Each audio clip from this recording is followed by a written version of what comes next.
दर शनिवारी ठरवते की लेट उठायचं, जरा आराम करायचा, शनिवारी सुट्टी असते. पण नेमकं शनिवारी स्कूल ठेवतायत. आता 2-3 शनिवार झाले. आजसुद्धा स्कूल होतं, त्याच्यामुळे मी लवकर उठले होते.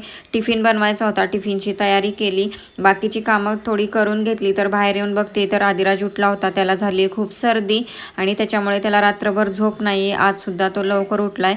त्याचं चाललं आहे सकाळ सकाळी गन खेळायचं, जी कालच नवीन आणली होती, आणि एक बॉल आणला होता त्याची, तर त्याने पूर्ण वाट लावली. आणि आता सीझन सीताफळ आणि पेरूंचा आहे, तर मी पण आणले होते आणि ते खाल्ल्यामुळेच ह्या दोघांना पण खूप सर्दी झाली आहे. पण आता काय करणार, बघितल्यानंतर ती दोघं पण मागं लागतात की त्यांना खूप आवडतं सीताफळ आणि पेरू पण, आणि खाल्लं आणि आता भरपूर सर्दी झाली दोघांना पण. रात्री मी बनवल्या होत्या रताळ्याच्या घाऱ्या, तर आता सकाळी नाश्त्यासाठी तेच खाते. शिळ्या झाल्यानंतर खूप मस्त टेस्ट लागते त्याची. तर आम्ही घाऱ्या म्हणतो, कोणी गोडपुऱ्या म्हणतं. तुम्ही काय म्हणता नक्की कमेंटमध्ये सांगा, आणि आणखी कशाच्या घाऱ्या तुम्ही करता ते पण सांगा. व्हिडिओला लाईक करा.